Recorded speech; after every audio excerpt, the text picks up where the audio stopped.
If people have been paying attention to the Minnesota starvation experiment, they'll hear Kathleen and I are just talking about you should not be eating low calorie. And then wait, now they're saying that you do need to eat low calorie? Like what are you guys saying? We've mentioned this in the MSE. The ideal situation is that none of us have excess body fat and we're always eating enough. But we've induced these states where many of us are holding on to more body fat, and it's beneficial in the long run to get that body fat off. There are going to be consequences with whichever fat loss approach you choose. But we believe that this quicker approach is the best option. It leads to the least amount of consequences. Whereas with the long drawn out fat loss phases, there are potentially more consequences that build up over time.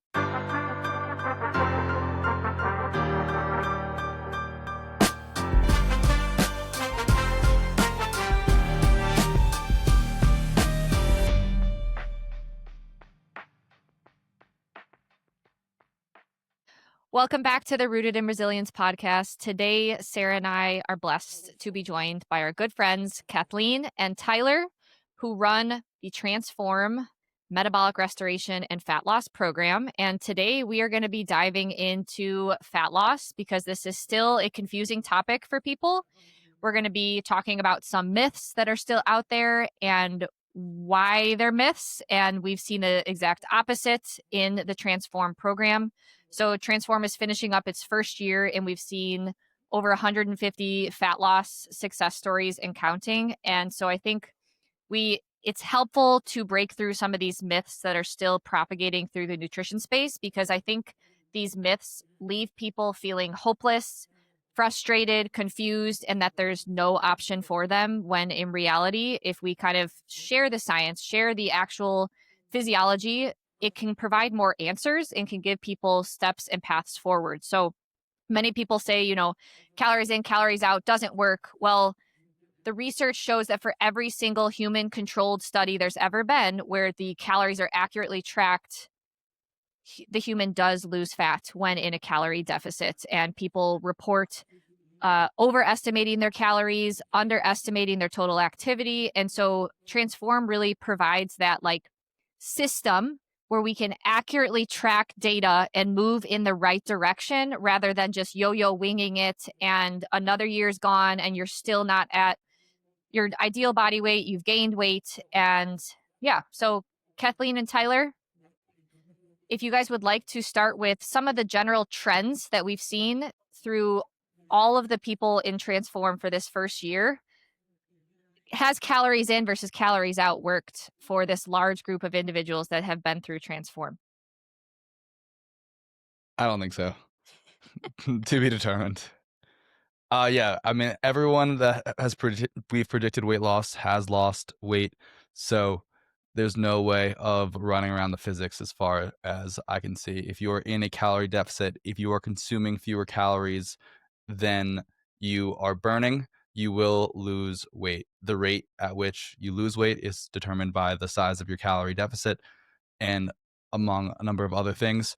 But I think the bigger takeaway, which is a classic, getting the Hormozy quote out early, is basically the idea of if you think something's going to work for you, it will work for you. If you think something is not going to work for you, it won't work for you. So we have people that come into Transform and be like, I'm broken, and the calorie, I've tried everything, this is not going to work for me, and then it doesn't work for them for reasons being that it's not because of the physics. They don't break physics, at least as far as I'm concerned. But what we tend to see is that people that think that and want to consume the least amount of calories, they way under track their calories. So they tell themselves they're eating 500 calories a day. And then when they actually keep doing this for a prolonged period of time, they start losing weight rapidly and Transform. We also see people on the opposite end of the spectrum where the pro-metabolic people where I eat so many calories, and they're drastically overestimating how many calories they're consuming. And they actually may end up losing less weight because they are consuming fewer calories than they think they are. But when all things being equal, if you can get their calories tracked accurately, you can put them in a calorie deficit with adequate movement, they still lose weight. And so many ladies came in being like, I've tried everything. This is not going to work for me. We have a great discussion with Julie, for an example, who was like, I didn't think the cut was going to work. I didn't think any of this was going to work. And then goes to the cut, has a very successful cut, and then, comes out, maintains it, all of that. And so I agree with Tyler.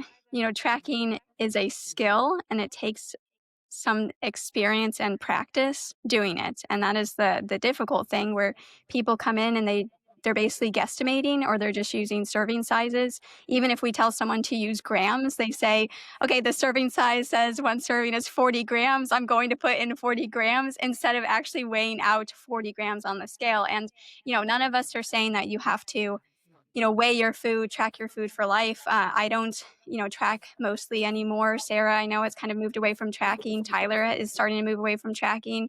Ash is still like really focused on a goal right now, so she's still tracking every day. But during Transform, we find it very helpful because the entire point of Transform, especially the first phase, is to get your calories up higher so that when we do go into the deficit, you actually have a meaningful deficit and that you actually see, weight loss happen. But I just go back to, we continue to give kind of guesstimates of how much people would expect to lose during our cut phase. And for the most part, most people hit it pretty spot on, unless they're just not adherent, right? And that's what we continue to find, like Ash, like you said, in every research experiment, that adherence is really the issue.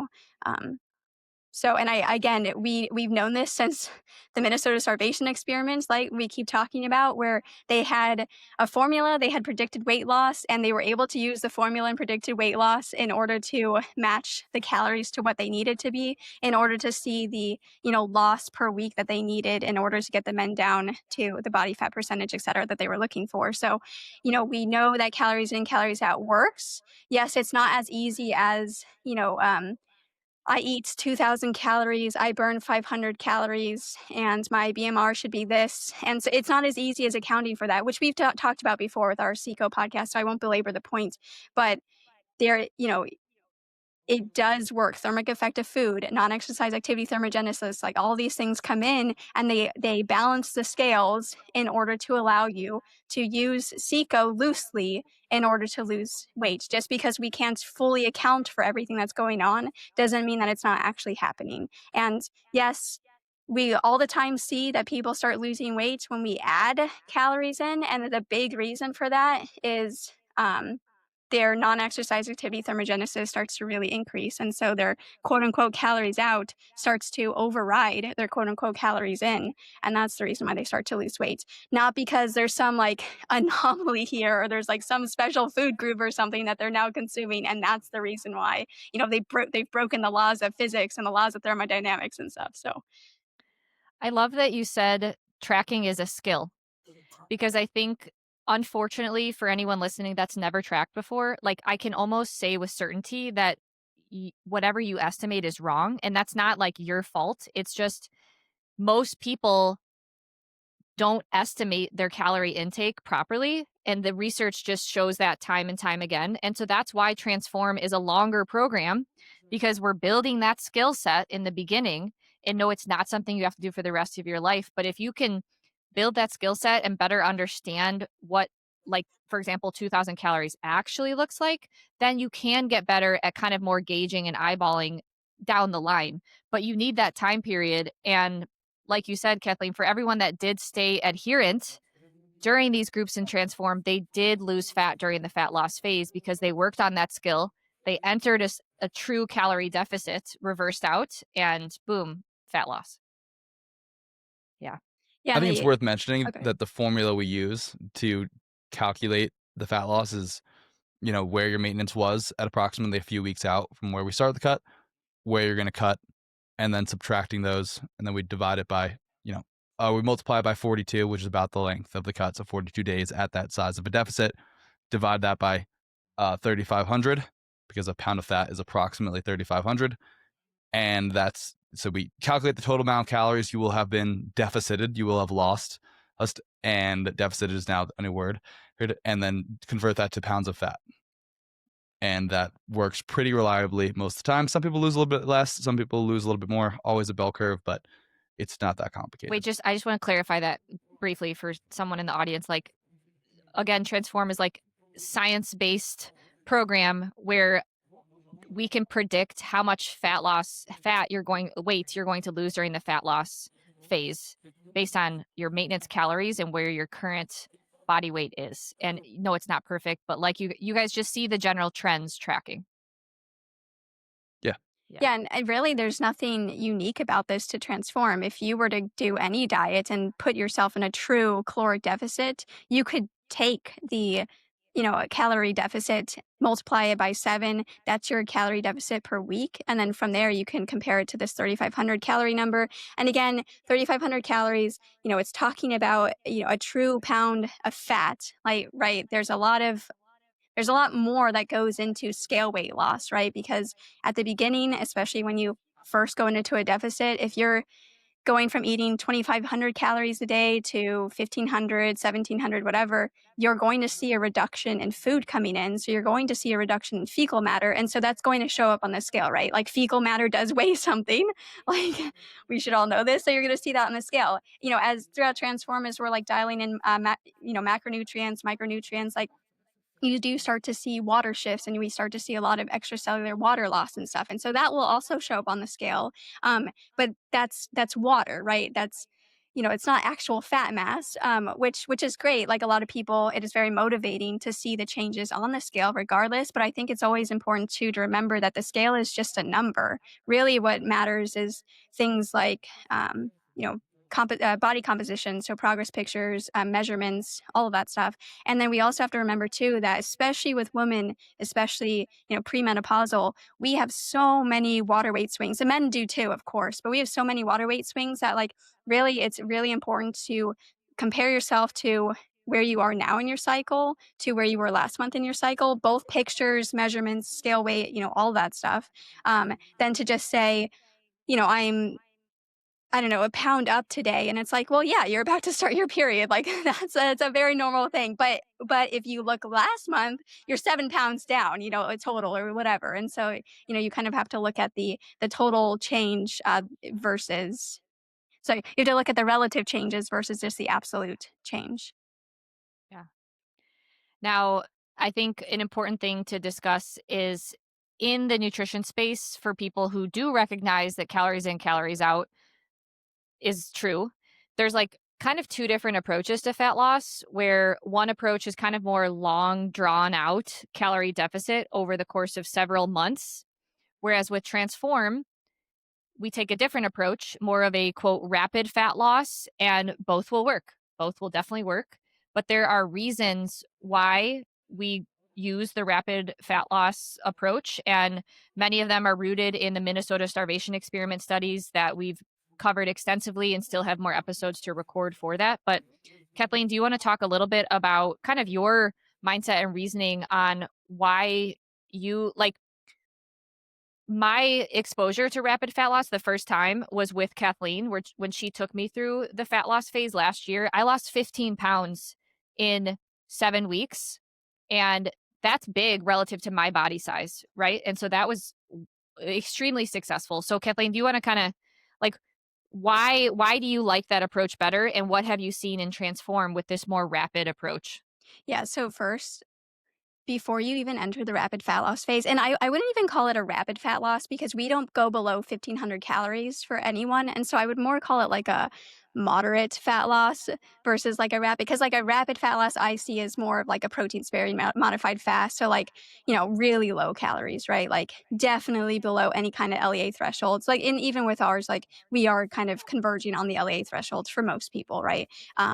But the most important thing for your experience is you spent years building your calories, not being in a deficit to get to that point. And so people hear like, oh my goodness, Ash lost 15 pounds in 6 weeks and, at your body fat percentage and stuff, like that's amazing. Why can't I achieve that? But then it's like, then we get so many, messages all the time and we kind of have to reel people back in and say like, it's going to be okay and stuff. Like you don't need to do a cut right now. But like people will say, I'm kind of feeling a little bit fluffy. We're like 2 months into this. And it's like, we only have like another month left until we go into the cut. Like just spend I didn't diet for 5 years. Exactly. 5 years, yeah. Yeah, and so it's like, just spend that next month, like, focusing on putting on muscle mass. Let's continue to focus on getting your calories up higher because that's really, what we've been discussing. The greatest predictor we have for how much weight you're going to lose is how high we can get your calories, right? And so, but I think that is the biggest thing to look at. And we're not saying that you have to spend, 5 years of not cutting, right? Like, especially if you have a lot of fat mass that you need to lose. Like sometimes we need to go into, we talked about this before. Sometimes you need to go into more of a stress state in order to lower the total amount of stress on your body, right? Because too much fat mass is inherently very stressful to the body. And sometimes that's needed. But so, focus on putting on some muscle, focus on getting your calories up, focus on the micronutrients, dialing in your macronutrients, not swinging all over the place. That's another big thing that we see, especially with most people coming in. They have high days, low days. They're all over the place, right? They have high weeks, low weeks, mostly around the menstrual cycle. Exactly, Tyler. Where it's like when we smooth those things out, when we smooth those fluctuations out, we find that people overall tend to do better. Even if there are slight changes throughout the month because of things like the menstrual cycle, etc., we still find that most people do way better when we smooth these things out. Again, some individual variation, etc., but for the most part, it works. So, because you spent so much time not being in a deficit, restoring micronutrients, putting on muscle mass, having your NEAT, actually your non-exercise activity thermogenesis, so you're like moving around and like, all this stuff throughout the day, like allowing that to match your intake. So with kind of this idea of like a high flux approach, right? You're eating more, so you're moving more, like it definitely goes hand in hand. You were very successful when it came to the fat loss phase. So that's kind of high level, one of my biggest arguments for spending time not in a fat loss phase. The other, I think most important thing is putting on muscle takes a lot of time. At the beginning, when you're a newbie, like maybe you can put on 10 to like maybe 20 grams a day.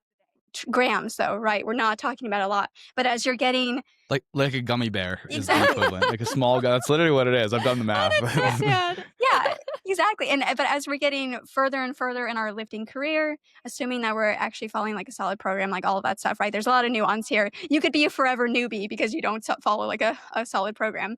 But we're talking about you get to the point where you're putting on like maybe 3 grams a day, right? Which is The nothing. head of a gummy bear.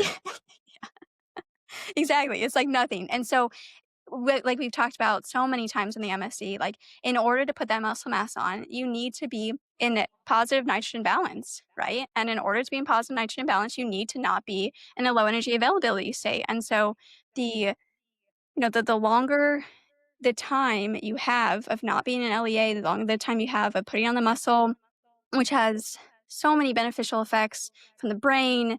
It's just so many things, right? That then allows you now to have a very successful fat loss phase. And that I think is probably one of the biggest arguments of it. And not only muscle, but we're also talking about bone health as well. We're also talking about organ restoration, like we've talked about with the MSC. The other big argument for not constantly being in an energy deficit is the micronutrient side. Everyone wants to supplement their way to health nowadays, but it's like you're not even hitting the RDAs with your food, right? Like, and I think that is the biggest argument of why we need to be at energy sufficiency, because you come to find out really quickly that like unless you're being hyper specific with your diet every single day, you need to be eating enough in order to hit the RDAs. And I know that people are trying to argue right now we don't need the RDAs and they're in error and all of this stuff, but I will just say the same people that argue that also say that we were healthier like 50 years ago, et cetera, when the RDAs were first, created and came up with. So like, how can we hold to both the same viewpoints at the same time, right? And then so about unless anyone has anything to say about those things yet, if not, I'll go to the rapid fat loss versus prolonged. I would say there are a couple other strategies to really accelerate your fat loss, and one is basically you gain a ton of weight without leaving the couch, which is basically like you're in an unintentional bulk, which happens all the time. And I'm not advocating that you do this, but like people just start magically losing weight when they come into Transform because they get off the couch for the first time in 5 years. They get their steps up to a decent place and they're just like rapidly losing weight.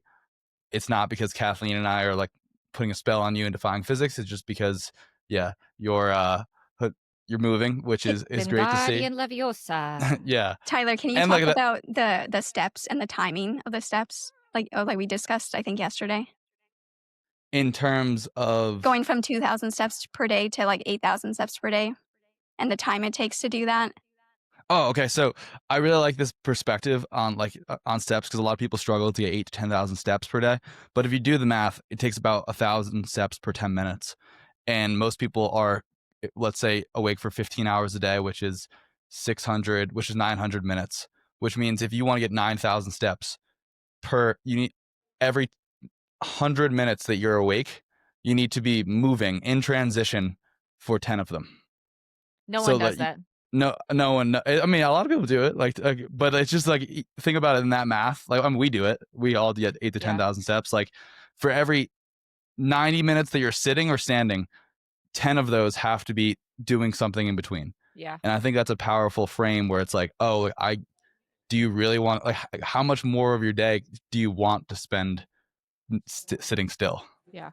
So you're talking about like on the other extreme for someone that is overweight, hasn't moved really 1,000 to 3,000 steps per day, simply just the principles that we teach and transform is just enough to move the needle forward because you're so on the opposite side of what's needed that any sort of progress towards healthier habits leads to a calorie deficit for you.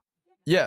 Yeah, I would say they're like two ends of the same spectrum of like you spent all this time trying not to gain weight and gaining calories or increasing your metabolism. And someone basically did the other thing. They spent a lot of time unintentionally gaining weight and increasing their metabolism. Both are set up very nicely to lose a lot of weight. I see. Yeah. It's the toughest for the people that are in the middle where they've like tried to lose a weight a bunch of times and they often end up losing a bunch of lean mass in the interim. And they are doing all of the right things. They're getting enough steps and they just keep kind of having this issue of like not losing a ton of weight, maybe losing some, gaining some back on. They which start a fat Kathleen will touch loss on. phase every month. Yeah. Yeah, the repeat cyclical dieters, because what do? They lose the same 10 pounds over and over again, but because of they're not training, maybe not getting sufficient protein, all of that stuff, every single time they lose that 10 pounds, they're losing more and more muscle mass along the way. And so their body fat percentage, well, when they lose the 10 pounds, it might go down, but overall it's going to keep creeping up and up and up because they're losing muscle mass with each cycle, basically. So, Yeah. Yeah. anything else, So- Tyler, when it comes to how to kind of maximize? No, I mean, those are the two main things. Just kind of do the things Yeah. for a longer period of time. Yeah, and that's not to say that the people in the middle are not successful because they are successful in Transform. It's Yeah. just that, after Transform, or we even have many of them decide not to do the cut during Transform because we're not going to make you do the cut. If you don't want to do the cut and you want to continue building and stuff with Transform, that's great. Like, we love that.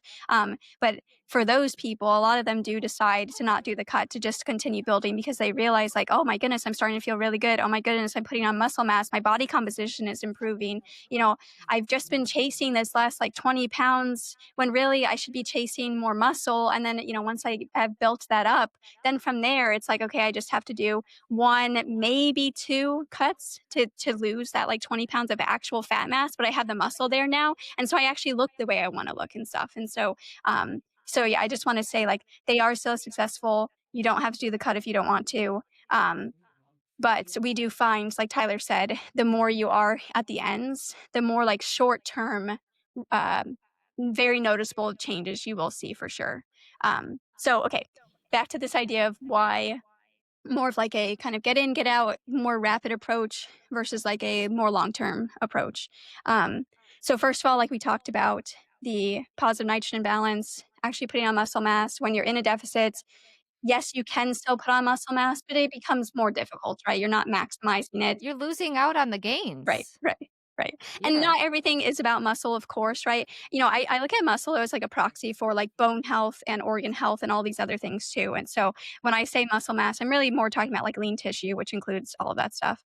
The other thing, like I said, for sure, the RDAs and micronutrient sufficiency, which I think we all have realized now is crucially important, especially with everyone being like, you need B1, you need B12, like, all of these things, right? Which of course we do need them. I don't want to downplay that. Of course we do. But it's like, get it from food, right? And get it from food most of the year. And then the other thing too is that when it comes to down regulation of things, um, it more the research and also anecdotal working with many people now, it more seems like the duration of the deficit is what matters more than the actual size of the deficit. And so when it comes to, first of all, when it comes to like leptin, because everyone loves to talk about leptin nowadays, right? You don't get it. You don't get it because you're not a quantum guru. Yeah. Okay. Anyways, back to leptin. So leptin decreases in proportion to fat loss, right? And this makes sense, right? Because leptin is produced by fat cells primarily, and so it's going to decrease if you have, if your fat cells are just smaller, right? And so, Short term, it increases though, right? right, Like during a cut. yeah, Okay. yeah. And then it starts to decrease, and then that's why halfway through our cut we use a high carb maintenance 3 days in order to help kind of restore some signaling, et cetera. Because again, it's not only when it comes to signaling of hormones, it's not only about the hormone or the neurotransmitter, et cetera, itself. It's actually how it's being responded to. So like just because you show, like for example, euthyroid, like even like quote unquote functional levels of thyroid hormone, that doesn't mean that your cells are actually responding to those levels, right? And so that's leptin.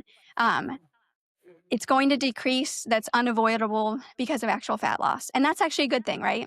We should see that. But the shorter the cut, the more likely leptin is to quote unquote rebound when you do starts to reverse out and stuff. And so that's one positive. Next, thyroid. Thyroid hormone seems to come more from duration versus calorie size. And you do, in a 2 to 6 week deficit, you will see small drops in T3. Of course you will. You're, not storing as much glycogen in the liver, like the enzyme, the deiodinase enzyme for T4 to T3 in the liver, it's going to decrease, right? So you're going to see drops in T3. Makes sense. Um, but you see larger drops in T3 after prolonged dieting, so 8 to 16 weeks. And this is exactly what we see. Like for example, with Ash, she pushed her diet, and like she started when she pushed into that week.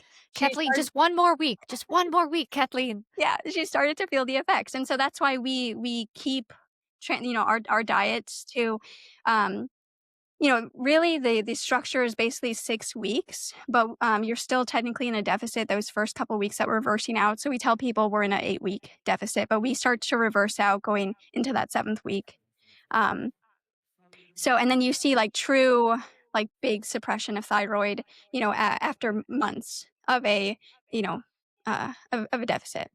So, and again, with thyroid, even the short-term deficits, the changes are quickly reversed after about 1 to 2 weeks at maintenance. And we see this anyways. Like people will say, oh, BMR, basal metabolic rate, or resting metabolic rate, RMR, whatever you want to call it, it decreases during a deficit. And it's like, yeah, okay, that's true. It does decrease. But once you've been back at maintenance for about 1 to 2 weeks, it's pretty much the same. Like, yes, there might be a slight difference, but we're talking like maybe 50 calories, like not a huge difference here. And most of it, and really the big difference when it comes to RMR, because you will see a difference with it, has to do with how much weight you lost. You are now a physically smaller person. That is a positive thing. That's what you were going for, right? So because you're a physically smaller person, you're not going to be burning as much calories at rest now, right? Like that's normal. So yeah, and then so even so a 6-week 40% deficit, you should expect to see some thyroid changes, but they should reverse within about 1 to 2 weeks of being at maintenance, assuming you're actually at maintenance and all that stuff, right? For a more moderate deficit, like the 15 to 20% deficit held for like 16 or more weeks, you will see more substantial drops in thyroid hormone, and it takes a little bit longer to reverse, like all of that stuff. So Reproductive. on the Okay. of the thyroid really quickly, haven't there been numerous people who go through Transform and they actually end up getting off their thyroid hormone? Yes. Yeah. So we will not like help you step through that because we're not medical professionals. I'm not a doctor. I'm not your medical professional. But a lot of women have decided like, oh, I'm actually feeling good. I'm getting enough carbohydrates. I'm getting enough micronutrients, selenium, B2, like all these things that are crucial for thyroid hormone production and utilization, conversion utilization, that they're able to slowly come off of their thyroid hormone. We've also had, many people come off of their, uh, let's see here, blood pressure medication, and because their blood pressure starts to normalize, and it's their medication is bringing their blood pressure too low, and so they have to start coming off of it and stuff. So yeah, numerous and examples like that. and their stacks, their supplement stacks, because Yes. they realized that when they removed the supplement stacks, it didn't make any difference. Exactly. Yeah, because now you're getting the food matrix and everything with the food matrix. And if anything, a lot of them are finding that, like, oh, my supplement stack was actually causing me the problem, versus just like slowly. Again, we don't recommend cold turkeying things. So, like, please don't just drop everything. But, like, choose one, slowly come down, like all of that stuff. Yeah. But yeah, so which is huge because then you save a lot of money, you save a lot of time. Like, so now you have more time to do your steps, right, Tyler? Yeah, Okay, we just add a lump sum of carbohydrates instead of your supplement stack. it's ironic too because a lot of the people who people emailing in to me who are asking about the program, a lot of them have been concerned about things like the topic of thyroid, hormones, reproductive abilities. I haven't gotten many emails on leptin, but it sounds like you guys, I can see that talked about a lot. But the irony is that a lot of these people are not even doing the foundations and they're not hitting maintenance consistently. And without being in a good place with your food, you're going to continue to rely on the supplements or the hormones, so the thyroid hormone, or not see positive improvements in your like reproductive abilities because you're one of those cases that's potentially bouncing up and down in their calories, or you're thinking that you're eating more than you're actually eating, or maybe the rare person who's overeating, who's truly overeating and just gaining weight, and this is leading to hormonal issues too. So when they actually come into transform and get the foundations down and find a consistency with their food, they see so many improvements in the things that they had a concern about to begin with. Exactly. Again, that's why we say the rising tide lifts all boats, because we do these things, these kind of foundational things consistently. And we find that, just like in the MSC, like all of these health issues that they developed during the fat loss phase, just like so many of the health issues that we have unfortunately created for ourselves in many ways, right? Which I know is like very hard to swallow, right? They improve slowly over time. But again, like Ash and I discussed in the MSc, it took them a solid 7.23 months to see like a, solid 80% resolution of symptoms. And then from there, it took some of them years, closer to 7 to 10 years, to see like full resolution. And I just want to say, like, they were at energy sufficiency, right? They were getting the micronutrients, all of that stuff. So if you're slowly building up, still not energy sufficiency, still not above the LEA threshold of the like 30 calories per kilogram, 30 to 35, depending on, I think it's closer to 35, having worked with many women now, but research continues to show about 30 to 35. So I'll go down to 30. But if you're not consistently, Calories per kilogram. yeah, Right. exactly. Yes, thank you. 30 to Of 35. lean body mass. Yeah, lean body mass. It depends on the body fat percentage. So, but I think a first great checkpoint is: are you at consistently 30 calories per kilogram of lean body mass? If you're not, we need to get you there consistently, right? First That's pretty checkpoint. low. Yeah, it's pretty low. Yeah, that's pretty low. Yeah, if you're like 50 kilograms of lean body mass, it's only 1,500 calories. So, So you're saying that's the bottom, or that's the, Bare minimum. like, that's where if you go under that, you'll most likely be an LEA.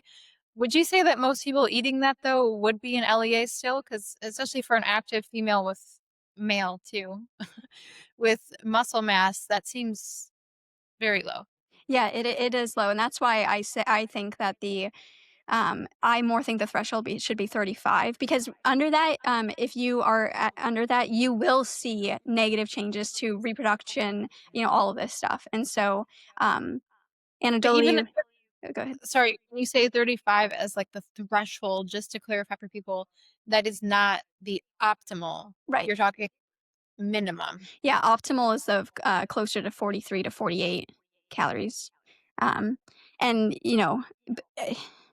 we've talked about, like, could you try to measure, like, nitrogen balance? Are you in positive nitrogen balance, like, in your urine and stuff? I still haven't figured out, like, you know, a cheap, realistic at-home way, reliable at-home way to do that. But, I don't know, maybe a good company, someone could come up with a job or a company that does that. But anyways, like, for men, they can go lower, like, their LEA threshold is technically lower than that. Um, but you will just because they can go lower doesn't mean they will not be thriving at all. Yeah. And so yeah. So back to, reproduction now. Um, Women's hormones, they primarily respond to long-term low energy availability. So again, the kind of longer term, even moderate, so 15 to 20% deficits are more likely to cause big changes in reproductive hormones in women versus the kind of shorter, moderate get in, get out approach. Reproductive hormones in women, of course, also, respond to low body fat and then chronic high stress, so chronic high cortisol.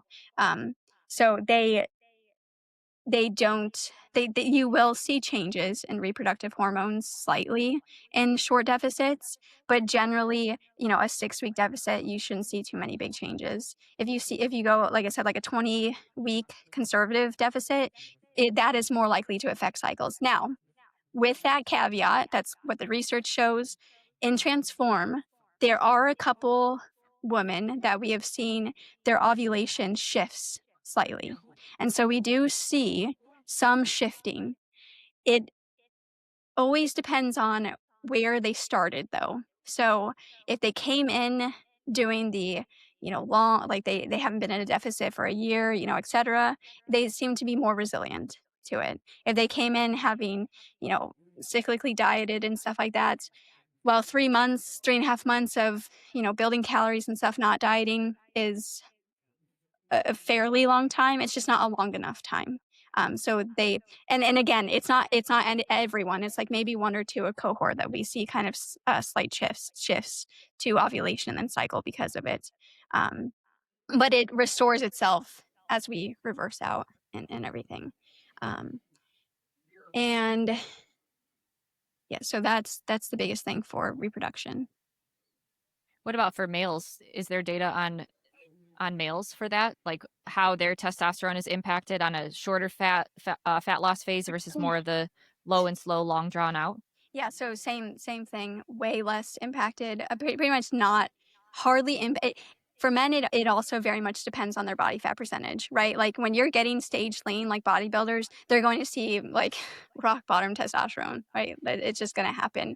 But in terms of, before they get to that point, the longer duration deficit seems to be, what slowly brings down testosterone over time. And I always just go back to, like, we are seen as a society supposedly decreasing testosterone levels, and you just look at, like, what men have been eating, and have they been eating at energy sufficiency? And so, like, yes, do microplastics potentially have a role? 100%. I'm not saying that they don't, right? But, like, could it also be that you're just, like, not eating at energy sufficiency over time, and that's been what's causing the slow decline of testosterone? There's also the sunlight, there's the movement piece, there's the muscle piece. Like, there's so many levels of this, but I also think that's playing a big role as well. Yeah. Um, So I think I need to throw in like a caveat there, because if people have been paying attention to the Minnesota starvation experiment, they'll hear Kathleen and I are just talking about you should not be eating low calorie, and then wait, now they're saying that you do need to eat low calorie. Like, what are you guys saying? We've mentioned this in the MSE. The ideal situation is that none of us have excess body fat and we're always eating enough. But we've induced these states where many of us are holding on to more body fat, and it's beneficial in the long run to get that body fat off. There are going to be consequences with whichever fat loss phase you choose, fat loss approach. But we believe that this, like, quicker approach is the best option. It leads to the least amount of consequences. Whereas with the long drawn out fat loss phases, there are potentially more consequences that build up over time. I would throw in another thing, Kathleen. In the past, Sarah and I used to do fat loss phases in the typical bodybuilding approach where it was like, all right, let's do a 4 to 5 months fat loss phase. And it was such a slow approach that in the beginning, it's like we're questioning whether we're actually in a deficit, because your maintenance range where you maintain your body weight is a range. And so if you do a 15, 20% deficit, what if you just throw yourself at the bottom end of your maintenance range and then you don't lose weight because you didn't lower your calories enough? With this more like quote aggressive approach, we are making sure you are getting past the lower end of your maintenance range and you're actually in a deficit so we can get this done, get in, get out. I remember several fat loss phases, Sarah, when we were in Urbana working with a specific coach down there. For the first like 6 weeks, I didn't lose weight because I was still in maintenance, and we just, oh, we got to drop another 50 calories. Oh, we got to drop. And it was just so long, drawn out. I'm very like diligent with it, right? But if someone wasn't and potentially got discouraged that like, hey, I'm 6 weeks in, I still haven't lost weight, there's that motivating piece too. Like you want to see results, and because results in itself keep you going. So I think that's another point too. It's like we're actually making sure that you're getting into the deficit. Yeah, the diet adherence is really where people fail the most. And like you said, when you first enter into deficit, you have the most motivation. Like we always ask everyone in Transform, like, how's your motivation this week? And like, especially in Transform, you've just been building for 3.5 months and you're like, okay, it's time. Like I'm ready for this deficit. And so you have so much motivation. And over time, that motivation starts to wane, right? And so if you take the kind of slower approach, especially like you said, if you're not seeing, you know, big changes on the scale, or not even big, but like any change on the scale, like that's demotivating. Why would you continue? And that seems to lead more to less diet adherence. And, when you go out to eat, it's like instead of truly guesstimating and like choosing 1.25 to 1.5 times what you think it's going to be, because it's probably closer to that anyways, you're like, you undershoot and you're like, oh, no, it's okay. Like, I just had that entire piece of chocolate cake, but I'm going to say it's like a little sliver, or, whatever it is. Right. And so, and back to the tracking thing, so many people, because they just don't have the skill of tracking, or they don't have the skill of like, even if they're not tracking by weighing, but like the plate method or whatever form of tracking you're using, even if it's just satiety and like the cues from your body and stuff, they don't have that practice, and or they're not um, precise enough that doing a 15 to 20% deficit is very difficult.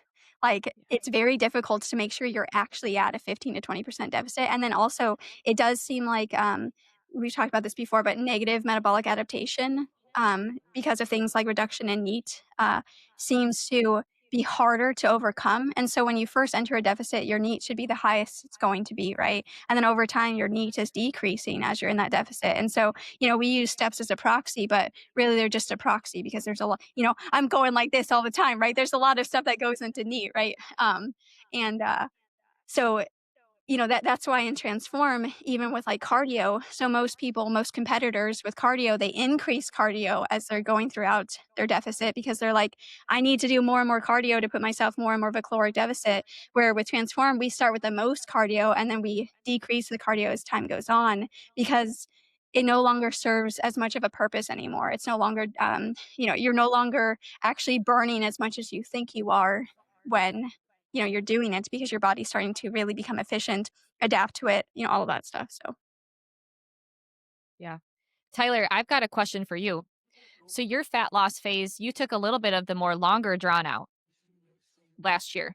And then now after this full year of like bringing all these people through Transform, what has been your biggest lesson or takeaway in what helps people the most when it comes to like actually losing fat? Like how much has your mindset changed through seeing all these people go through it? Yeah, I think one thing I would like to say and comment on what you said before is basically my favorite quote: "There are no solutions, only trade-offs." Is this a Hormozy quote?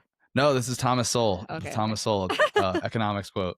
But people come in and I see this is how I live my entire life. You're looking for like the right answer, as if like life is a multiple choice quiz where there is not a right answer.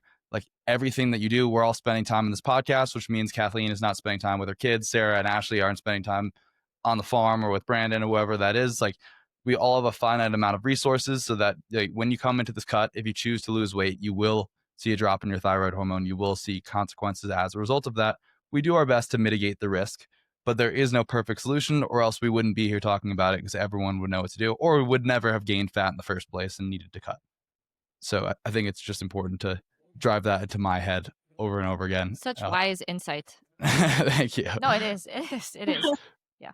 And so, I think Kathleen talks about this a lot in terms of like the self-selection, like the bodybuilder's self-selection to the longer cuts. And and I can talk about, because I did do like the rapid fat loss phase, and we can talk about my like last 72 hours of just absolute misery and death if you would like to do that. But people can just are so disciplined. Yes. I mean, so like the last like 3 days of my cut, like I'll sum it up as my sister, I just flown home from Colorado. My sister was graduating PT school. Family was around. We were all going out to dinner. Like, it was this grandiose time. My mom goes, "Did you have a good time this weekend?" I was like, I have not felt anything the last like 72 hours. I have just, the only time I was happy was like after a meal. And I had like an hour of like, I'm good. And then it was like, okay, when do I get my next dessert? And at that point I was like, okay, I think it's time What to come a way out of to the cut. promote fat loss. Seriously, how many people are actually living that as their reality, though?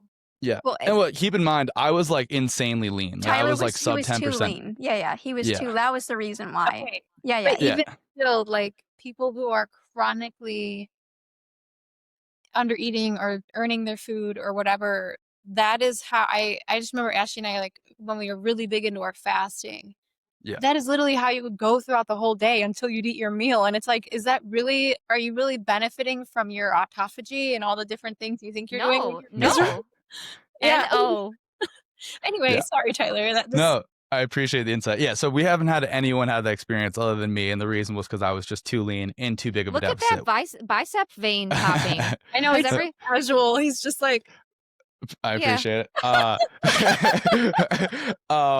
But so that's why bodybuilders probably do what they do in terms of a longer extended out cut, because they're just taking the pain over a longer period of time. And also, it's just, I don't think they could do as much of a deficit without sacrificing lean mass. Like, Exactly. you just have to be in the state of like basically horrible everything.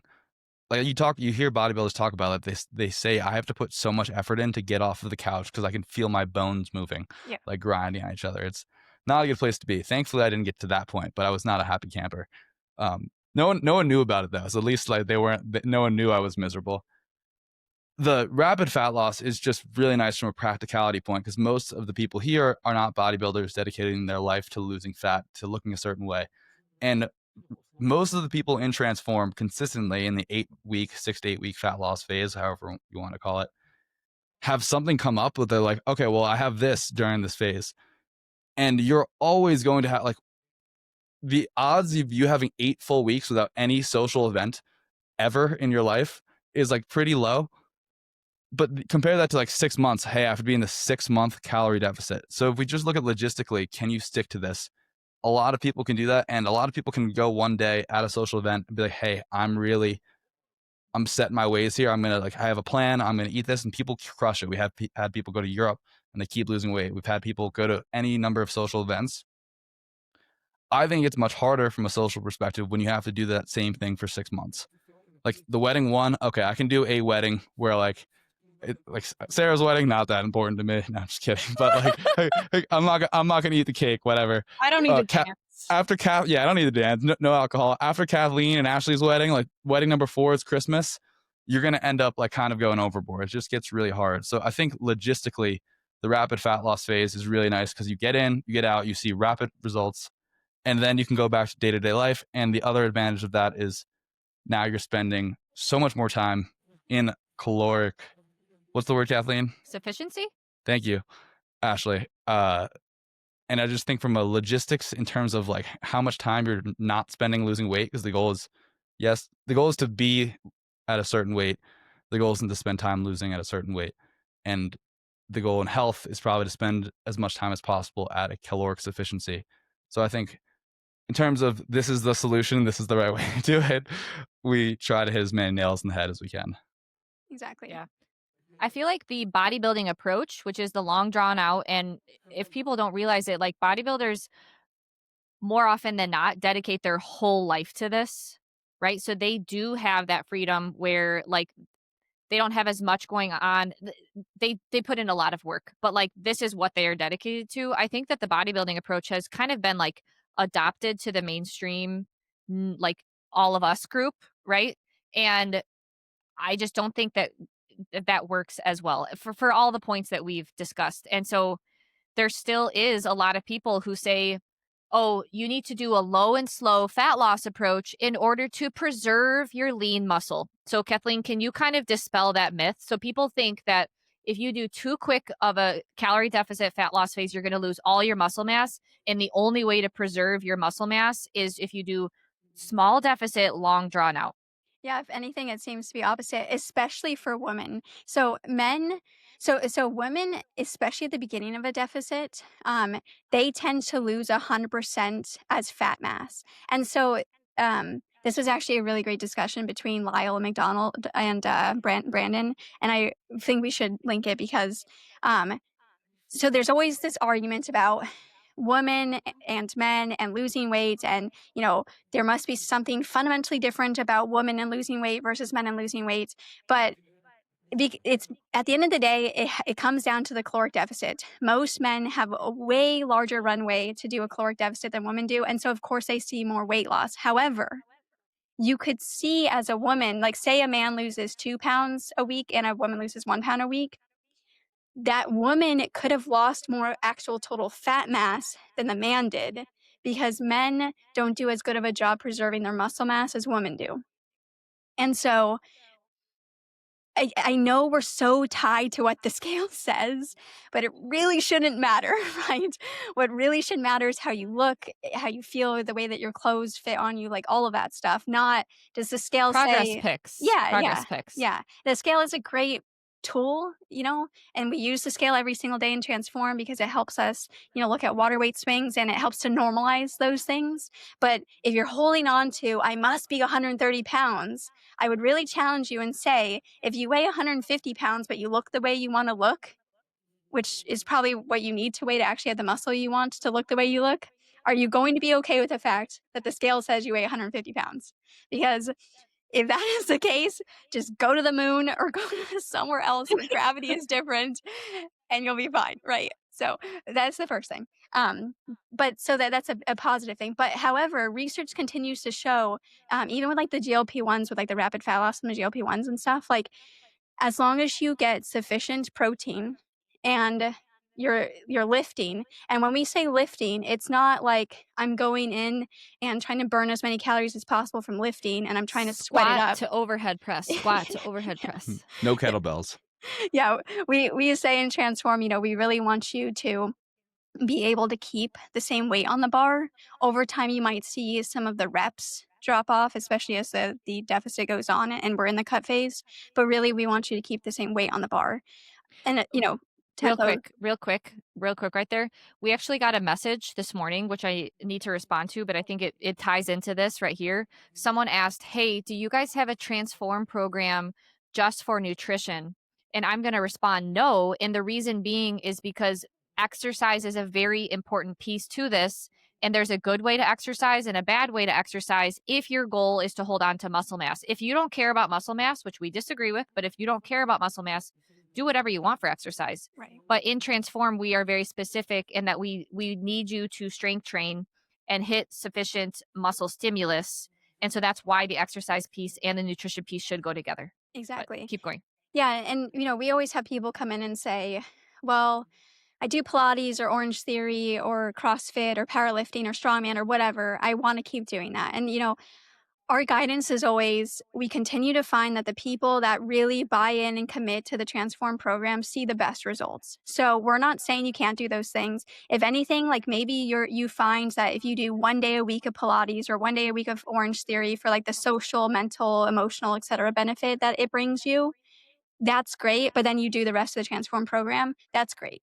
But overall, we continue to see that the people that, again, give the training the actual commitment needed, they get the best results. And again, like what you were saying, that first phase of transform, we really want to try to maximize putting on muscle mass. And if you're in your newbie gains, like you should see a fair amount of muscle come on, right? Like maybe 3 pounds, which is a lot of muscle, right? That's a lot of muscle. 3 pounds of muscle Yeah. mass right now. Whew, what I would do.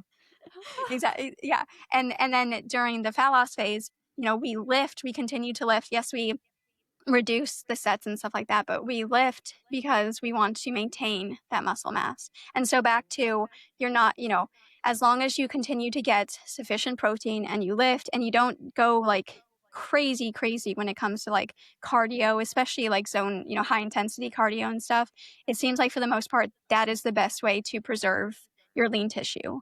At least your lean tissue when it comes to bones and when it comes to muscle. I think we still have a lot of questions about lean tissue loss when it actually comes to organs, and we just don't know, right? And I think even with the organs, though, I still would argue the best way to counteract or reduce the effects on them is just the length of the deficit. Can I Especially train my liver? with food, Can I metabolic processes. progressively overload my liver? I think it's Yeah. called beer. Yeah, I was gonna say, yeah, possibly. Because like, so back to the hormones, like even cortisol, it will increase, but it increases with diet duration, not the deficit size, on average. And so, for the slower dieters, they see the chronic cortisol rise after about 8 to 12 weeks. That's really when you see them retain water. Again, you see all of this in the MSE. And you start to see like, big changes to sleep. You do see like in our deficit, like some of the ladies do see a little bit of changes to sleep and stuff, but we always discuss like ways to approach that and everything. And that seems to help a lot. And, always with, the people in Transform, like if it's getting to the point where we think that they're starting to have like really negative health ramifications on your health, we will advise you to come out, right? Because again, Tyler, we're not here being like, you must lose this weight. Like we're here to help you try to do it in as much of a health promoting manner as possible. So with the aggressive or more aggressive short-term diets, they do see a small acute spike. It's like when you lift, though, you see the small acute spike after you lift. It's a normal physiologic change, just like you see the acute spike from testosterone after you lift. That doesn't mean that like, doing squats is the thing that's going to raise your testosterone like we all thought it was going to like 10 years ago. But with cortisol, it normalizes again within that like 1 to 2 week of recovery period, and there's minimal long-term adaptation after a shorter term get in get out cut. So I think like the biggest like take home message is that the body just doesn't like to diet for forever because again, impacts on micronutrients, impacts on nitrogen balance, the psycho-emotional side of eating, like so many things. But even with the hunger hormones, so in Transform and with like the kind of more short-term aggressive weight loss, we actually find after about day 3 or 4, most hunger just kind of goes to the background, and it's just kind of this like chronic low-lying hunger type thing. It does come surging back for a couple days when we do the high carb maintenance, but then after they go back into the deficit again, and we're back in the deficit, it kind of goes away again. Where ghrelin, which is one of the big hunger hormones, in a long-term fat loss, that's when you do start to see it steadily increase over the weeks and months of the long-term fat loss. And that's part of the reason why, hunger starts to really become like a limiting factor in those forms of deficits. And again, hunger, ghrelin, CCK, PYY, like all of the, what are they called? The pop bands that you're just listing off. What's that? CYY, CKK, Yeah, PYY. they're like the interins or something like that. I forgot what The interleukins? No. Anything but tracking. Anything but tracking. Anyways, they normalize pretty quickly once you're back out of the deficit. The other thing, again, we've talked ad nauseum about NEATs now, but I would say the like greatest adaptation to a deficit is the behavioral side, and this comes from non-exercise activity thermogenesis. So your fidgeting stops, your spontaneous movement throughout the day just like drops off, your posture changes. We talked about this at length in the MSC about how they develop scoliosis because they're just like hunched over, leaning on things all day long.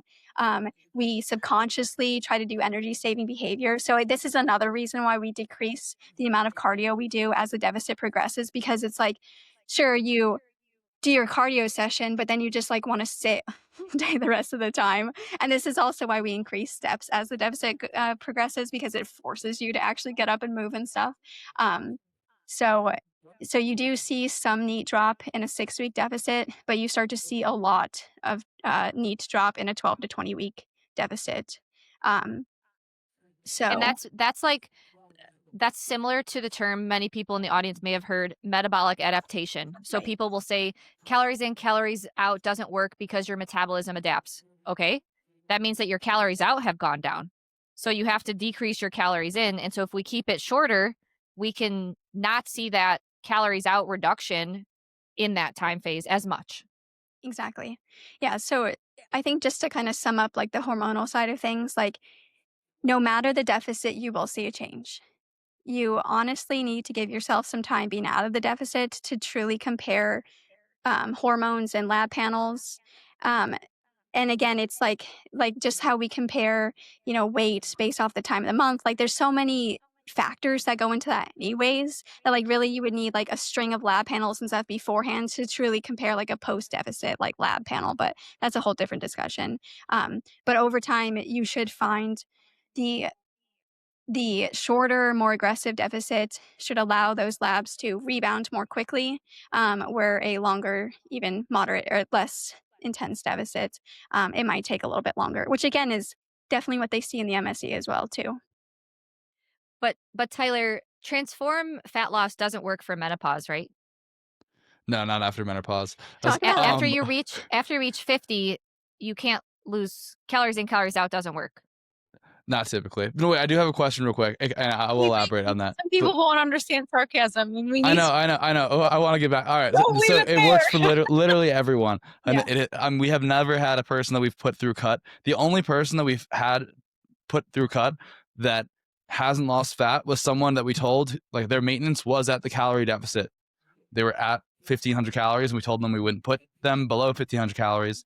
And they said they wanted to go into a cut, so they started increasing their movement. And I would guess they probably have like offset their NEAT, so they're moving less throughout the day, probably with the increased movement, or that just they've had some metabolic adaptation, so they weren't actually in a cut. We have never had a documented case of someone menopausal or not. Men actually seem to lose fat like really, really well on Transform, like better than the women for some reason. And like we have not seen a case of the Can you menopausal ladies. share Our largest, really fast, our largest fat loss, she's menopausal. So she's lost what, over 40 pounds at this point, Tyler? Yeah. She's menopausal. insane. So she Would was you one s- that came into Transform with a long runway of like, building steps and all of that stuff for sure. So, she's not the norm, and she's gone through 2 cut phases now, right? Yeah. would you say that most people in Transform are past menopause? No, I would say there's a broad range. There are definitely a good amount of people past menopause, Yeah. but there's definitely a lot of younger people as well. Yeah, Because the principles work across, like all of us have the same physiology. Yeah. It's just there's small tweaks because we are all coming from different places, but the same principles do apply. One thing that I think is interesting on that topic that you guys were talking about before, I think up until we can say menopause, but there's just some age where I think on average, excluding athletes, that are people that used to do an activity that was very physically demanding and then stopped, you accumulate lean mass over time. I think that's just a result of like you go and rake the yard one day and you accumulate a little bit of tissue, and then most people are probably not in a calorie deficit, hopefully. And that just means it gets easier and easier, or it remains as easy to do a cut and have a successful amount of fat loss up until that point where you start to lose lean mass. And at that age, whether it's menopause, whether it's like 35 for men, I think it's 35 for women too, where you typically start to lose muscle mass on average, it then becomes harder and harder, not because of your age or because of menopause or whatever they're calling the testosterone pause. It's just because you have less lean mass, and it then becomes harder to lose fat. So it's even more important to train to change. Hold on. I think But like isn't it at the age of 30 if you aren't actively moving and training, your body will naturally lower the amount of muscle mass you have on it. You'll see some level of sarcopenia. Once you reach age 50 or 60, that rate goes up, which means sarcopenia just naturally starts to happen. But that doesn't mean that there's nothing you can do about it. By strength training, you can completely reverse that trend. And so if you haven't been strength training and you've seen a lot of muscle mass, that means that your BMR, your metabolic rate, your calories out is lower than what it could be. And that's why Transform works, because we don't start with fat loss. We start with building up muscle mass, building up metabolic rate, learning this tracking skill. So that way your body actually responds to this calorie deficit. So I guess, Tyler, are you saying that for those who maybe are in menopause and have never strength trained, they're going to have a harder time? Or what are you saying by those people who have less muscle mass? They maybe need to put in a little bit more time in that intro phase and would benefit maybe not doing the first round of fat loss. I mean, yeah, that's a viable approach. I mean, that is essentially the same thing we had talked about before, where it's like spend more time building your calories, building muscle mass back. But I was more so referring to the idea that typically the more successful your cut is related to how much muscle mass you have, and how much muscle mass you have is also very intricately related to how long you have foregone going on a cut for. Right? So it's kind of hard to parse those two out. So the reason people say like it doesn't come off like it used to is probably because they have less muscle mass, whether or not they can see that. And it is, especially if you aren't at like a certain body fat percentage, it's hard to see. Like I'm at my grandparents' house in Mexico, and my grandfather can no longer like walk upstairs anymore, so that he's no longer able to come here. And you know, what kills me is like he's not like fighting, trying to give like a chance of like to gain muscle, because everyone's like, oh, he's past that point. I'm like, I wonder if you could physically measure this. Does he even have the force capacity production, let's say in a leg extension or something, to be able to produce enough force to walk upstairs? Like, how much better would he be able to walk if he was strong enough to do that? And it's just because, as you said, like, like the trend is every decade after 30, you tend to lose muscle mass. But I don't think, Kathleen, correct me if I'm wrong, if you've checked out the research more, this is just a correlation. Yeah, This isn't a diagnosis. exactly. It is just a trend that people are less active each decade. Yes. And my grandpa, there you could tell which seats are his in this house because he just sits all day long, and they he's just not very active. He's not using his muscle very much, and that's why we tend to lose muscle mass, because if you don't use it, you'll lose it. My dad likes to say whales used to have arms and legs. Yeah. He says that, and then That's great. Whales' evolutionary closest relative are dogs. Isn't that kind of crazy to think about? You're lying. Yeah. Yeah, wolves and whales. That's why they're both W's. That's No, crazy. just kidding about that part. But it is evolutionarily. And Woodward? Woodward. I mean, I think the biggest complaint or issue we see with ladies that are menopausal is they have central adiposity. So you do see the shift to central adiposity when it comes to menopause. Men, that's their central adiposity, and so that's always men are the apple, women are the pear until they become in menopause, and then they become the apple, right? And so it can be frustrating because they're not used to that, right? Because before it was, my problem, quote unquote, areas were like my legs and saddlebags and butt and stuff like that. Where now my problem area is not that anymore. It's less that, and it's now my abdomen. And that can be really hard, I think, for women, because you go from, at least when it comes to the legs, you can buy pants and stuff that kind of hide that a little bit more, or like skirts and stuff that hide it. Where when it comes to the abdomen, it's harder to hide that, right? But the kind of hard thing is those quote unquote problem areas are like the last to go. So, right. So for younger women, it tends to be the saddlebag butt area is like the last to go, right? Like, you have women that get on stage, very, very low levels of body fat, but they might still have like cellulite on their glutes and stuff, right?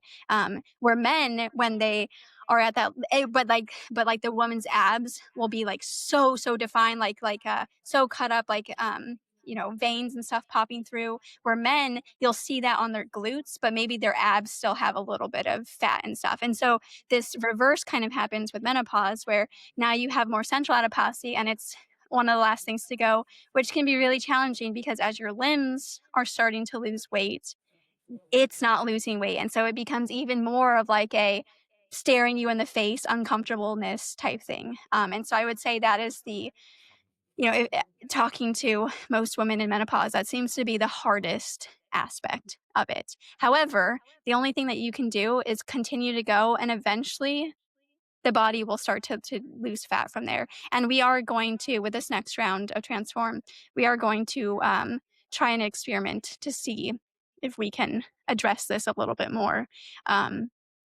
No guarantees, but we'll see what happens. That the stomach area, maybe the upper tricep area, and then for women that are not in menopause yet, it's kind of the exactly, yeah, exactly, Sarah, yeah. And then for women that are not in menopause yet, the kind of butt, thigh area and stuff. So we'll see. Well, So wait, I something that you said before that stuck with me, Kathleen, too, is though when you put on more muscle, though, you also shape your body fat better. So you wear it's like you wear it better.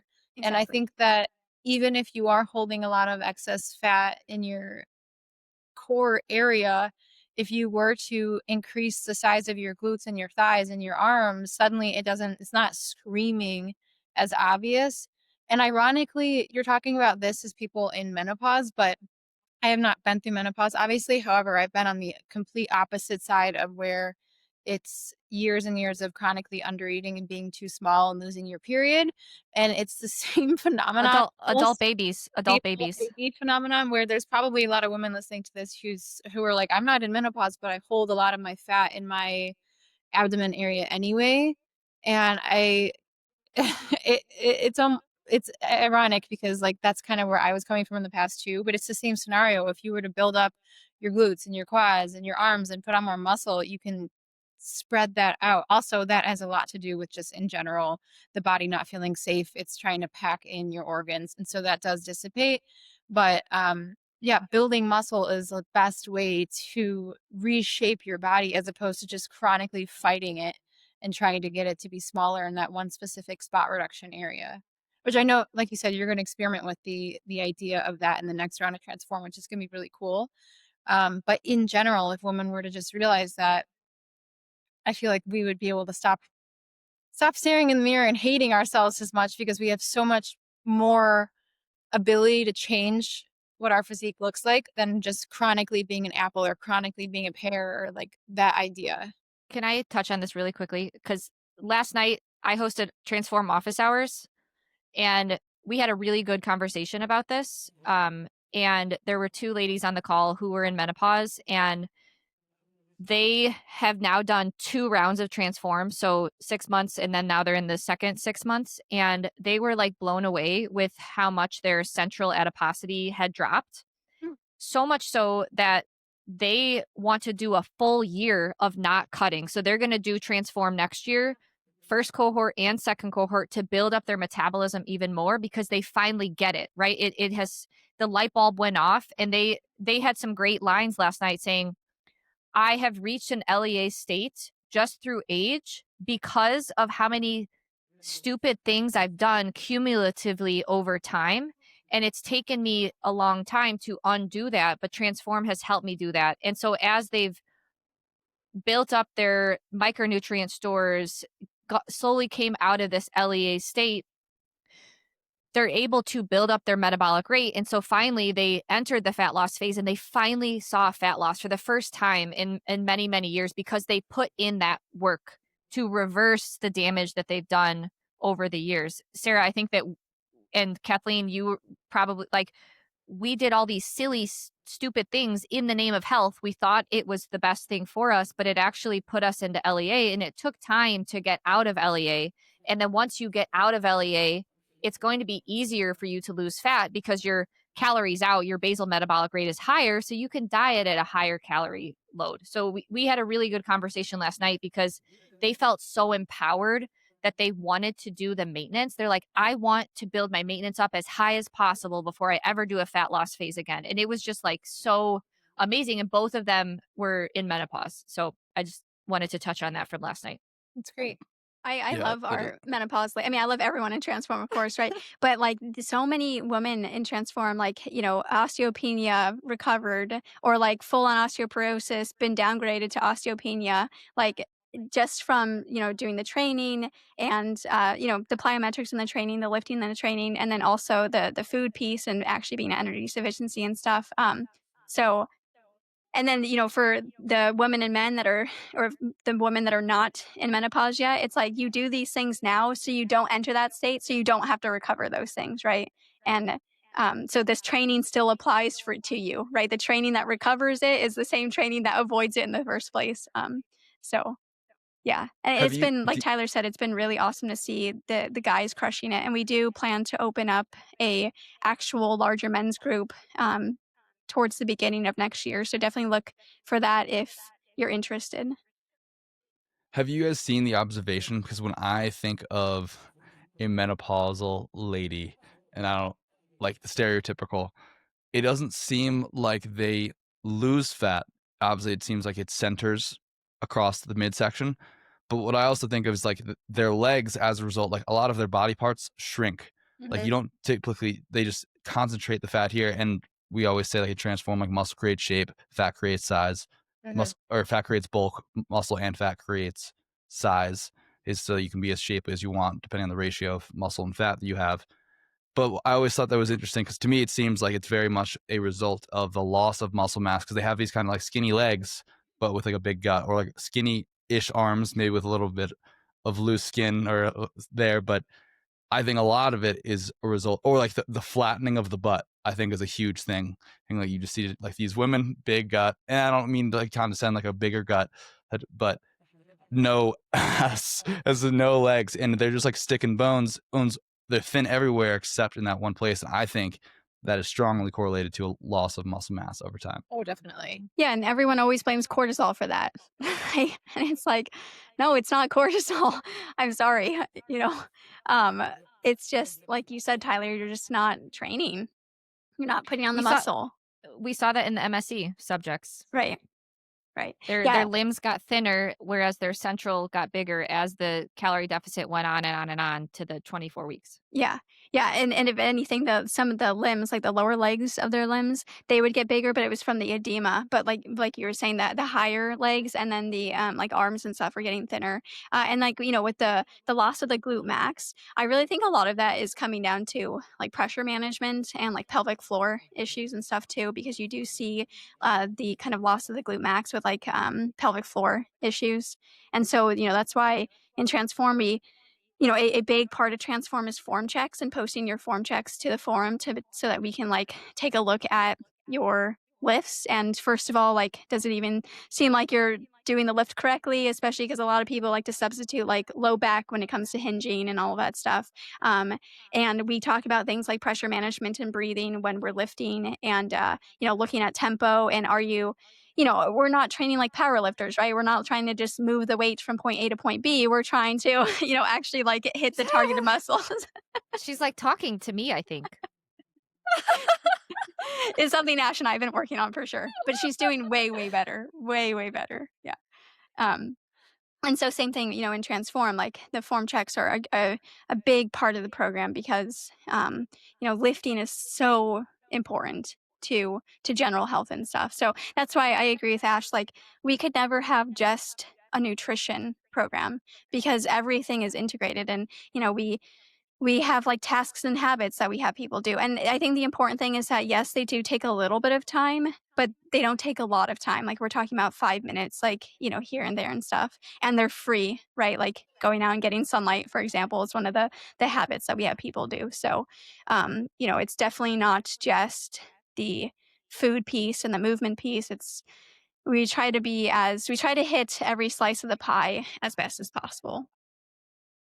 I Yeah, think and one of a big ahead. piece that we don't advertise as much too is the community element of it as well, and how much camaraderie there is within that group. Not originally, not right off the bat, not everybody sharing their life story, but it seems like by the end of, or by the middle and by the end, a lot of the people who are at least coming to like my office hours, they already know each other. They're well versed in whatever else is going on in each other's lives. Like a friendship has been developed, and going through something where a lot of the women in Transform probably have a similar health background to you. They've probably done all the different things that you've tried, all the different diets. And so there's so much that you can relate to with these people. And it's very nice to have that, especially when going through chronic health issues or fighting with your body often feels like an internal battle. And so having other people to go through that with and recover through with is an incredible feeling. It makes me, I'm like, by this conversation, I'm like, I'm going to sign up for the January Transform just because I want to be part of that, like not even for anything else. So if you join January, I'll probably be there with you. I have a question for Kathleen and Tyler. Yeah. Because before Transform, both of you guys did one-on-one coaching. Now with Transform, it's more of this group aspect. I'm curious, what are your guys' thoughts on, do you think that the group works better because there's like accountability and support there? What has your guys' experience been transitioning into the Transform program? You can go You first. can go Jen. ahead. Okay. You beat me to it. I mean, it's essentially the same thing. I mean, I think people it depends who you are. Like some people just want to be told what to do. And if you're someone that all you need to be done is like, okay, tell me what to do, I will do it.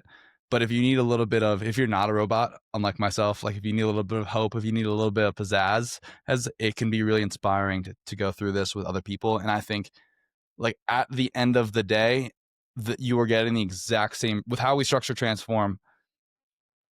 You're getting basically the almost immeasurable, the exact same results with the group program, but you're getting to go through this experience with all this other people, which may or may not make it more meaningful to you. If you're someone that doesn't care, you're not going to use the community at all. Like you may as well do one-to-one, but you're paying the price of group training. So you get the exact same results for the same experience at a much better price point. I do also think it is very helpful from the fact that people will ask questions that you wouldn't ask. People will, like, because you're afraid to ask them, people have experiences that you haven't had yet that you may have. So you will learn a lot more from going through this and having all of these different experiences. I've been actually getting more into powerlifting a little bit, not actually, but doing squat, bench, and deadlift in the gym. And it's been really refreshing because when I first started benching, my ego was way bigger than all of my muscles. And now I think the two have shifted a little bit. My ego has shrank a little bit, but I'm always willing to ask. This guy spotted me. It was today. I was like, you have any tips? He's like, yeah, you're like, what, you're lanky. Like you got to tuck your arms in. I was like, okay.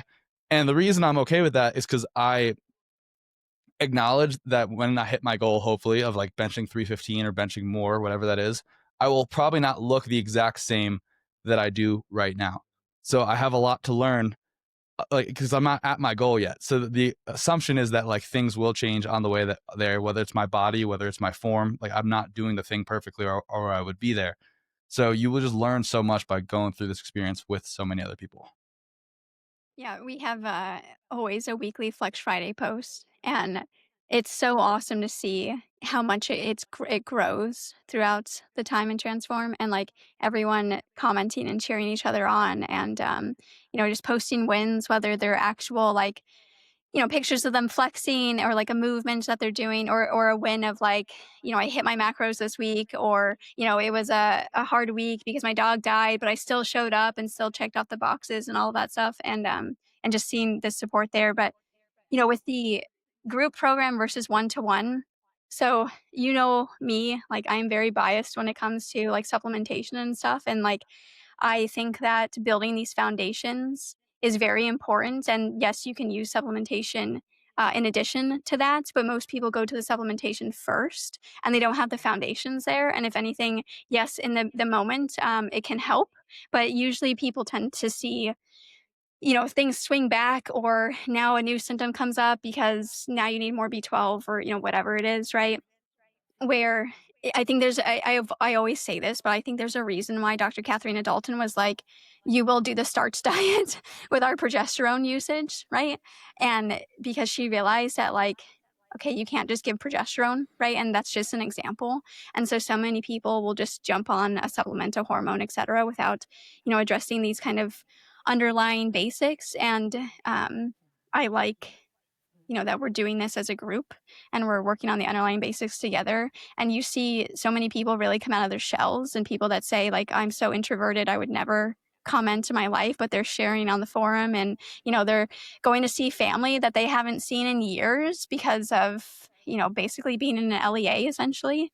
And so that's great. And so I have overall really liked the shift to more of the group approach, because you also have less of the rumination and catastrophizing of everything that happens, right? Where in the group approach, it's kind of more like, okay, yeah, shifts will happen. It's not necessarily a bad thing or a good thing. It's just kind of information, right? Just like our weight will jump all over the place, right? It's not necessarily a bad thing or a good thing. It's just data. It's just information. It's just telling us something. That doesn't mean you have to immediately throw a supplement at it, right? That's not always the answer, is to just throw something at it. It's kind of, good to just like let it ride, auto-regulate, all of those things. And so I think the group approach really helps normalize that a little bit more, versus the kind of like swinging back and forth of like, what do I do? What do I do? Yeah. So It It's a helps kind of nice idea. normalize changes. Like, it's normal to have slight changes and fluctuations, whereas instead of just pinpointing on yourself. exactly. I think it's really important to remember, like, if you come into something having 0 good days a month and you have 1 good day that month, that is a huge success, right? And so, when it comes to how people define success, when it comes to how people define like weight loss, like we've talked about this before, but like, losing 10 pounds in 6 weeks is a success, right? And I know a lot of people have a lot more than 10 pounds to lose, but that's still a success and something that you should still be proud of. Because and the whole big goal with Transform is that now that you've lost it, we have given you the tools, and we practice, etc., maintaining that success. And so you now no longer have to lose that 10 pounds again, and you set yourself up for another fat loss. You lose another 10 pounds, and then you keep going on and on like that. Versus, oh my goodness, I have 20 weeks ahead of me. I, I might lose 20 pounds in that 20 weeks. How adherent am I going to be to that? But I still have like a total of 40 pounds to go. Like, and during that entire time, you're not building muscle. You're not necessarily enjoying social events, like, all of that stuff. So, yeah, I think we need to really redefine our time horizon and what realistic success looks like. Dusty Hanshaw, he was a bodybuilder, or he is a bodybuilder. I think he's technically retired though, but he worked with Dante Trudell from Dogcraft DC Training, and he said something great, that it was like something like patience in results, but urgency for like the day to day, something like that. I'll pull up the actual quotes, but I think that, if anything, we kind of need to reformulate how we look at things and be, still look for success and results, but become more process driven versus outcome driven. So the quote was patience for results and urgency for execution. And I definitely think, that's what we try to promote and transform, of checking the boxes off, because eventually motivation wanes. Like when you first join a program, it's like, yeah, I'm all in on this. Like, I'm going to crush this. And then, we're like building and halfway through the first phase, and it's like, oh yeah, motivation's kind of waning. Like sometimes it's there because I hit a PR or whatever, but it's like, no, that's fine. But you show up every day and you check the boxes off, and that's great. Like that's how health should be, right? It should be boring. It should be like, this is just what I do. I get up, I go outside and see the sunshine, like, and so that I have, I see the awe and in life in other things that I get to go out and do, where I'm not focused on my health and like what my body looks like and stuff. So Yeah. There's a direct correlation between how much time you spend thinking about your health and how healthy you are, and it's not in the positive aspect.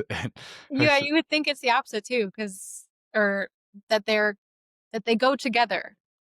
But obviously there's extremes on either side. Yeah. But In general, the that's people so that are true. like spending all day focusing on their health are not Yeah. the healthiest.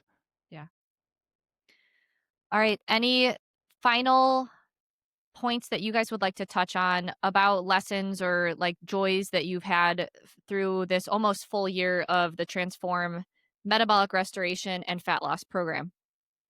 It's been really awesome to see like so many. The group programming coaching has been so fun to work with so many people and see so many wins. Like my favorite thing in the Flex Friday is when someone says they buy new gym equipment because they outgrew their old stuff. Obviously, I'm also just a gym equipment nerd, but like when I'm like, oh, they literally outgrew their jungle gym. Now they need to like they got off the bands. They're getting. I'm like, let's go. Like you're getting there, and that's always a good chilling feeling. But I will say that we've worked really hard to make Transform a comprehensive, like general physical preparation for life, like getting your sunlight in daily, getting your steps in daily. These are all the things that we think are the bare minimum to lead a healthy lifestyle that allows you to be capable in the aspects that you want. And it's a comprehensive system. It's not just nutrition. It's not just metabolism. It's not just fitness. It's kind of the whole shebang of what we think a healthy life looks like. Love it. And We like hope what to see you in January. and what Tyler was saying about the bare minimum, so many people tell us in Transform that, I thought I was doing these things. I knew I was supposed to do these things, but I wasn't doing these things because of XYZ, right? I like this is giving me the accountability and sometimes the permission to actually do them. Like I'm a mom and I felt like I couldn't step away, I couldn't do these things, and this is actually giving me that accountability, the permission to step away to do these things. And that's been incredibly rewarding too, to hear that people are like, I thought I was doing the basics, but I really wasn't doing the basics, and showing up and, checking in every week with us and stuff like really helps them. And again, like Tyler and I were not drill instructors, right? Like we're not going to berate you if you don't have a quote unquote perfect week. Like we want to know those things so that we can discuss ways to approach your next week, or to approach, if something similar comes up again, consider this. Like don't just completely throw it out the window. Like, we've had so many people where like their mom or their sister or whatever like ends up in the hospital, right? And their child ends up in the hospital and all they have available is the fast food at the hospital. And it's like, okay, this is what we have available right now. What is the best decision we can make here and stuff? And so working through those things with everyone is incredibly rewarding, that it doesn't have to be a black or white situation, that like you can be conscious about things. You can make the conscious decision versus the reactive decision, the one that, in the least doesn't make you step backwards, but makes you stand still, and optimally it makes, allows you to take small steps forward in the right direction. So it's just been truly rewarding to see, everyone grow and come together as a community, and see people reach their goals, not only from the physical side, but also the mental side, the psycho-emotional side, the work side. They're like, I have more energy to show up at work, and, all of those things, right? So yeah, it's been very grateful for everyone. I think that the coolest thing about Transform is that it is a system that provides hope and optimism in the positive direction, because so much of social media makes you think that you're stuck. There's no hope. This calories in, calories out doesn't work. Carbs, you can't digest them anymore because you've reached a certain age. It's so like fear based and like, oh, there's no solutions for me. I'm just doomed. I have this diagnosis. I'm stuck with this for life. All you can eat is meat. Yeah. If that is the approach that you want to take and you want to have that mindset, keep going. Transform disproves pretty much all of that. You can build muscle. You can lose weight at whatever age. You can consume carbohydrates and not balloon up. And it's a system and approach to help you get there. It's not going to happen overnight. It's not going to happen a week. There's a difference between doing the healthy things one time a month versus every day consistently. So Transform just provides that system for you to, it's motivating, inspiring, optimizing, as opposed to just this like negative mindset viewpoint that you see all over social media where it gives you literally no solutions. Yeah, I cannot stand the fragility narrative, especially when it comes to menopausal ladies, that like you are destined to a life of horrible health unless you start HRT. It's like, that's incorrect. It's just not true.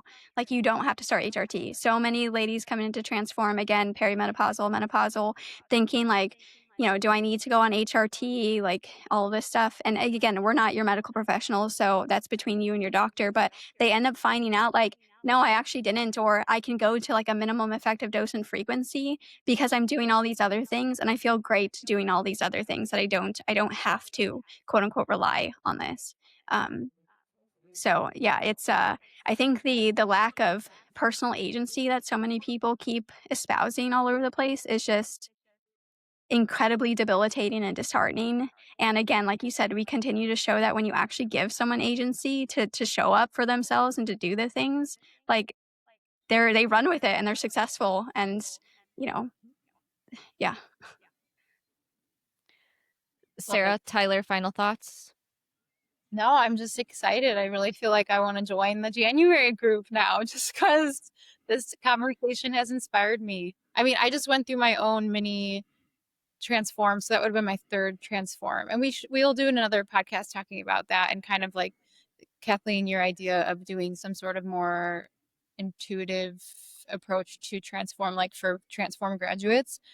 But it was a really good success. And it was a year after I finished my second round of transform with Kathleen in 2024. And so just to see the way that my body responded positively after giving myself a full year of just being at maintenance calories. I wasn't even like pushing super high in my maintenance calories because I was trying to not track. So kind of just living and then going back into the transform blueprint, seeing success with another fat loss phase, and now coming out of that.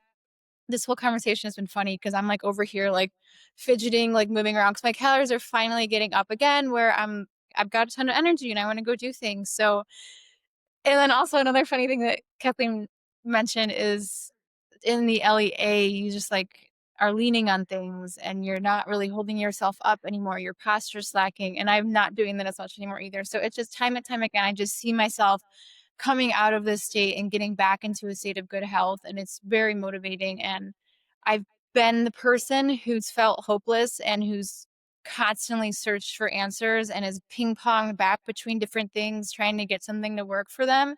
And I always come back to these foundations that are talked about and taught and transform. And it is to me at least, it is the way forward for almost everybody to finally come out of that rabbit hole of trying to fix themselves because very rarely have you ever tried just doing these foundations consistently. And if you were to try that, I'm sure you would shock yourself with the results. So yeah, I'll probably be in January and we hope to see you there.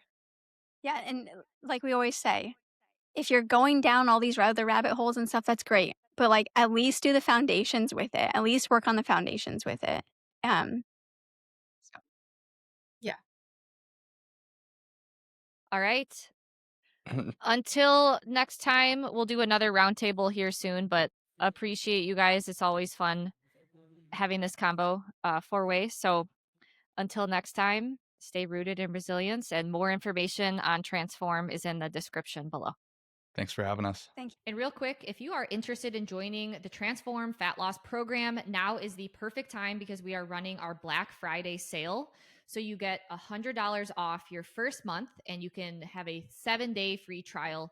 So more information to join that list in the description below. And when you join, you'll also be invited to our live call on Friday, the day after Thanksgiving, where you can tune into a live Q&A with us to ask your questions to help you make an informed decision if Transform is the right program for you. So again, Black Friday sale starting after Thanksgiving to get a huge discount on the next Transform group that will start next week. Thanks so much for tuning in, guys, and we look forward to helping you reach your fat loss and metabolic goals in the next Transform program.